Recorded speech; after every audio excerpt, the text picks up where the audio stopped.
All right. That was a great little freeze frame of me, I'm sure, on the stream there for a second. Yeah. Well, here we are, Atlantis Spaceship. Game 1 between our red Protoss player here, spawning in the lower left part of the map, representing the team Startail. He is their champion. It is Squirtle, otherwise known as Go Boogie.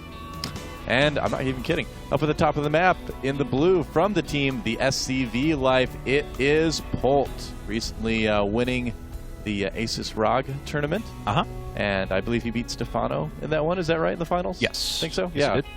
That's right, because we talked to Stefano this weekend, and he was not excited at the prospect of playing against Polt at the Lone Star Invitational this weekend too. So what there are, I believe there are 2 Koreans. Why? Well, we actually want to give a big shout out to everyone at the Lone Star Clash as well. Man. Most of their guys from the Texas Esports Association came out to help us at South by Southwest. Yeah. They put butts in seats there, rallying some support to get people to come out and watch Stefano versus White Rod. They're putting on an awesome event this weekend. You guys really need to check it out. It's on TeamLiquid.net. The Texas Esports Association putting on the Lone Star Clash. It's going to have some of the best players in the world, and I'm going to be tuning in all weekend for that. Yep. Not sponsoring them or anything. We just like them. They're just cool people. They're amazing. Yeah, they did That's a great job for us, and we really appreciate their help and their involvement in esports. So, well, right now we have a non-TVT on our hand, of course. Squirtle is one of the 3 Protoss players in this tournament. This is kind of an interesting pick out of Startail as well. They've got a lot of really great players. They have Bomber, who qualified for IPL 4. They have players like Parting as well. So Squirtle is a very, very good Team League player, but not known as the strongest individual League 1v1 player. So yeah, I do kind of wonder about the choice. I've got a feeling it had to do with some of the other matches that some of the other players were kind of preparing for. But that said, Squirtle is still a strong Protoss player. yes, very much. So we'll have to see what he can do. He is really one of those players, too, that does like to sit back a little bit and kind of go for that later game in a lot of cases. Tends to play standard, doesn't tend to play like really crazy or anything like that. We do see him do builds that are a little bit uncommon from time to time, but I think for the most part we can expect standard play out of Squirtle. And we'll see if that's indeed what he's going for. Nothing else other than to indicate some sort of a Sentry expand or a Robo expand, something like that quite yet. And Probe is getting shot down a little bit by this Marine. He won't be able to secure the kill, though. And Polt is already putting his expansion down on the low ground. Yep. A lot of Terrans deciding to build their expansions on the low grounds lately. There's no reason not to. You can defend it pretty easily. He shouldn't have any problems against those probes, and that probe especially is not going to cause anyone any problems anymore. That one Marine's like, oh, I wanted to help. In fact, did he? Oh, no, he didn't steal the kill. No, he didn't. Trying to steal one the Marine's kill. like, hey, where were you guys at? You know, you're like, probe. Yeah. You know. A little jerk over there. Yep, jerk probes. Yes. That's what they do. They're jerks. They are jerks. It's true. Probes are jerks. All Make right. a desktop background. Probes are jerks. Probes are jerks. Right, you and your hatred of probes. I don't like him. Karma's going to come back and get you there. All those probes that you have BM'd over your entire life. I thought you said Carmack for a second there. I was like, does he play Protoss? Carmack loves probes, let me tell you. Anyway. All right, well, 3 barracks out right now for Polt, so yeah, he's going to be able to produce a lot of bio units. What? A lot of bio units really, really quickly, getting the gas as well. So I think we're going to obviously see a strong bio play here. But the thing is that Polt is going to be not rushing for medevacs per se. He just wants to kind of get a strong little army right off the bat, maybe do a little bit of poking with it, and then kind of work into medevacs over time. Yeah, Polt does love his bio play. Very characteristic of him. Of course, there's already a bunker up at the front. The bunker gives the Marines extra range, which then equals what the Stalker can do, so the Stalker won't be able to get off any shots without taking some damage himself. Yeah. So let's take a look at Squirtle's base. Let's see what he's up to right now. He's obviously put down that Nexus. Just a 1-gate expand here. It's going to make a couple sentries. Whoa. And those... Okay, there we go. Oh, that one probe finally getting the gas. Coming back sometime. Yeah, so we're probably going to see... Gateway Nexus on Atlantis Spaceship. Okay, now you guys know that his teammate, of course, is Parting, who popularized the Gateway Nexus into 8-gate build, which is incredibly strong on maps like this. Yes, exactly. This is a map that, or this is a build, rather, that we first saw on Daybreak in the GSL. It basically... if Squirtle does it the way that we're expecting him to, it's just going to be 8 gateways of units, just going to come in and try to crush Polt. The fact is that a Terran player with only 3 barracks isn't going to be able to hold this off very well. I mean, you need a ton of bunkers, and you need to get the SCVs in position. It's very, very difficult to hold unless you scout it Wayne advance or just simply over-prepare. Yeah. And right now, Polt not really looking to do that, just kind of going through standard TVP. Yes, he is. Got a couple of Marauders being thrown in now into the mix. And no engineering bay for upgrades quite yet. No factory, of course. You mentioned before that he loves getting up very strong units. And let's see here now as... Everybody loves strong units. That's true, but he loves lots of them. True. Let's see here. 3 gates already up, and more than likely see 5 more in a bit. And there we go. There's factory and an engineering bay coming up. Yep, so he's going to get the upgrades going. We'll probably see him throw down a turret as well. Wants to stay safe against things like Dark Templar, of course. But Squirtle, he's got 3 bases going right now, and there are the other gateways. He's going up to 7 right now, it looks like. And I thought that pro was going to throw down 1 more, but it didn't. Yep, 7 gates in total. I have actually seen a version of this where you go 7 gate and you still do the push. It's just not quite as all-in, you know, quote-unquote, as 8 gates would be. So we could see him do a more economical style of this. The problem, though, is that if you don't do a lot of damage early on to your opponent, you are going to be a bit behind in tech. So it's kind of like doing those big gateway pushes on 2 bases and then being behind in tech, only it's like even more than that.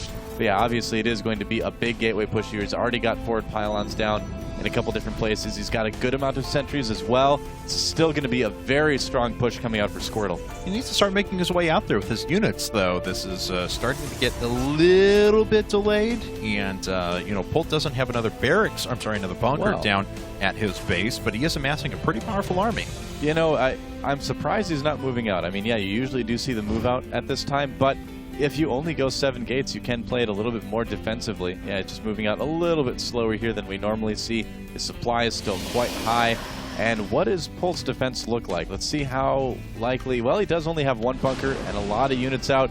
Stim, I believe, is finished, is it? It is indeed finished. All right, so some good force fields might be able to turn the tide in Squirtle's favor, but this is a strong force that Polt has right now.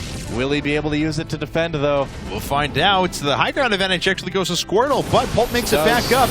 There's Guardian Shield. Stim already dropping down. There wasn't many Zealots with this, and unfortunately, it's just a lot of these sentries are dying. Finally, some Zealots filtering in afterwards, but there's quite a few units left over here for Polt, but Squirtle's continuing on with the pressure. He's got another line of units coming in. We'll see if that alone is going to be enough. Polt pushing back the front line of forces, but reinforcements. All right, there's a couple of Zealots in there as well, and that's what he really needs, but those are getting picked off pretty quickly. Yeah, you know, Polt just lost a lot of SCVs there, but he did push back the attack.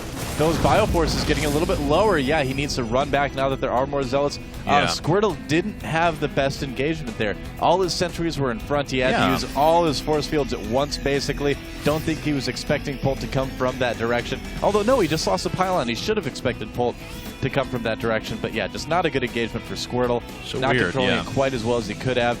And what could have been potentially a game-winning situation is instead a situation where his opponent gets a 3rd base and has the tech advantage. So now, tough spot for Squirtle at the moment. It's true, but Squirtle still has a pretty good way to fall back on this. He's putting up 2 forges right now, so he'll be able to launch in upgrades very quickly. He's already securing his base with photon cannons as well. Make sure that drops aren't going to catch him off guard. And maybe more importantly, he still has 63 workers on the field right now, which at the 12-minute mark is pretty substantial. Yeah, oh, absolutely. That 1-1 on the way now for Squirtle. And here comes the big push from Polt, and these medevacs are going to make these Bioforces very, very strong. Run or fly, factory. Run or fly, preferably fly. Flying is more effective in this situation. You can't run very fast. Well, at least Polt knows where Squirtle's units are right now. That's kind of the nice thing with this.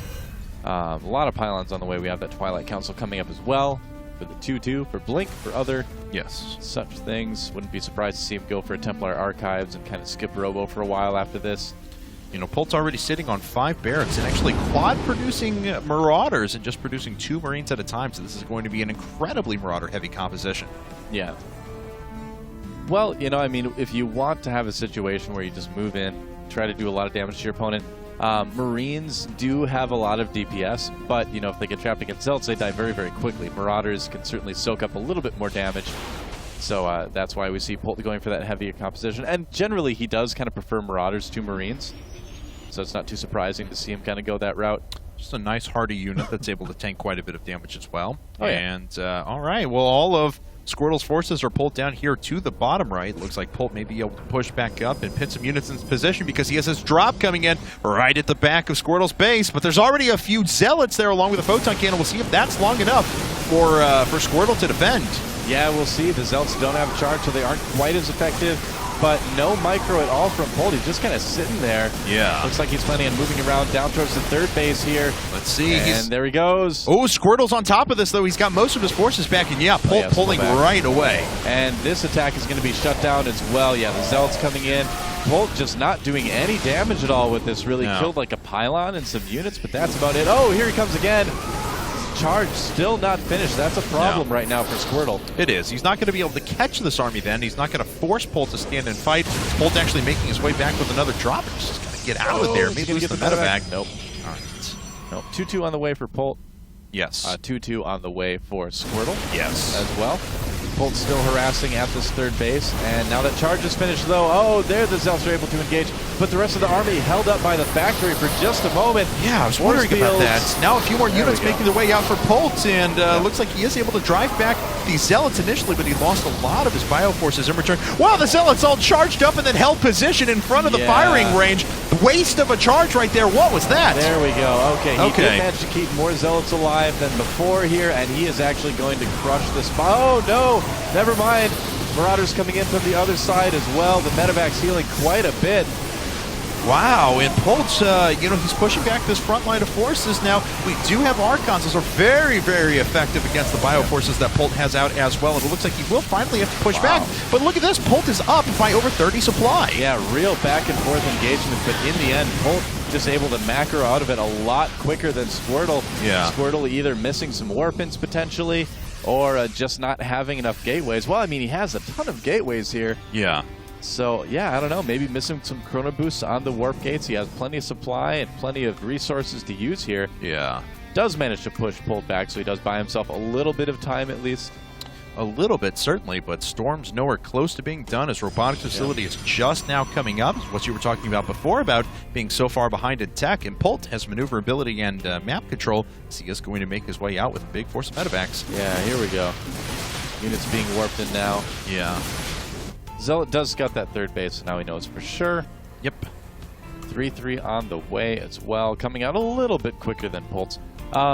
Polt still is able to kind of threaten this third base, but I think that Squirtle has kind of stabilized at this point. Yeah. He's got a ton of charge lots. Their upgrades are good. He's got some Archons backing this up. Does he have anything in his main base to defend this drop, though? Okay. He does have a few cannons, but no Templar or anything. Yeah, he's going to probably need a couple charge lots at the very least to help him handle this. Just even the presence of a couple of Templars is so nice because you're able to take out so many, or you're able to feedback those medevacs. Now we've got a couple of zealots up, and feedback does hit, but it catches a medevac before it's able to actually kill it. So Polt going to be able to neutralize a few of these zealots, and he's also going to attack down at the bottom right-hand corner of the map. Chargelot's initially making their way up. He's waiting for the Templar, though, to drop some storms. You know, I'm surprised. Squirtle's showing a lot of hesitancy. There we go. There are the nice storms on the bio units. Zealots running through those as well. They take a little bit of damage. Oh, but that bio is very softened up right now. It is very softened up, but Polt is continuing to do damage inside of the main. He's cleaned up a lot of zealots over and over again. This will finally clean it up, and he'll have to back out in just a second. But he's still up by 30 supply. He's still macroing like a beast. He's now adding in Ghost with Mobius Reactor finishing up as well, so he'll be able to launch a good number of EMPs in a bit. And, of course, Squirtle has still not produced a single Colossus. He did build that robotics bay, though. Yeah, he's had to spend a lot of gas on things like High Templar just to kind of stay safe at this point. Needed some Stalkers as well, spending a lot of minerals on charge lots. He really, really cost inefficiently handled that drop just a moment ago just because he didn't have any Zealots out ahead of time. Had to work them out in front of the units. That doesn't help either. No. Unfortunately not, as that Zealot going to go down as well, but it does allow these units to swing to the side for Squirtle, but then he decides, no, I don't want to engage that. I don't want to move and commit myself that much right now. That hesitancy, you know, he doesn't have a big gateway backbone to shore up this high-tech force of Templar and Archons that he has. He has some Zealots, some Stalkers, but just not enough to handle this. He is catching up in supply right now, and his upgrades are still pretty good.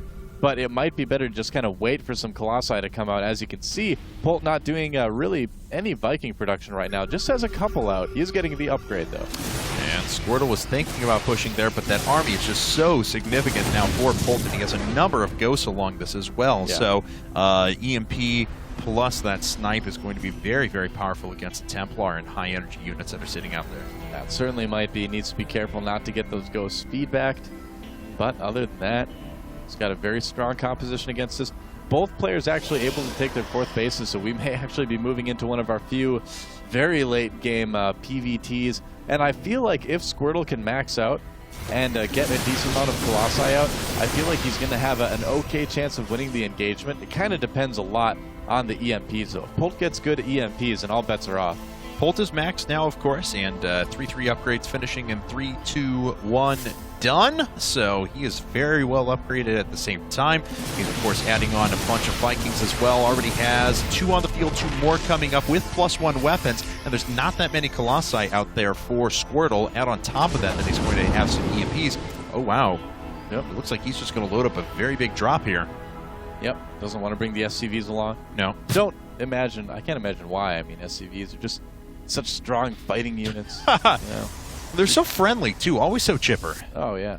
I like that Squirtle's going for Observer speed here, too. That's going to help him really keep track of his opponent quite well, because Observers get really fast with that speed upgrade, man. And I love how Polt's continuing with his upgrades as well. We have personal cloaking, we have high-sec auto tracking, building armor all coming up at the same time, in addition to +2 weapons for those air units. So this drop could prove to be very, very disruptive, especially as Squirtle's units are largely out of position off to the right. Yeah, in the main base, what is there to defend? Nothing. Wow, I'm really shocked that he didn't at least leave some speed lots there. And he's maxed, so no warpins are possible. No.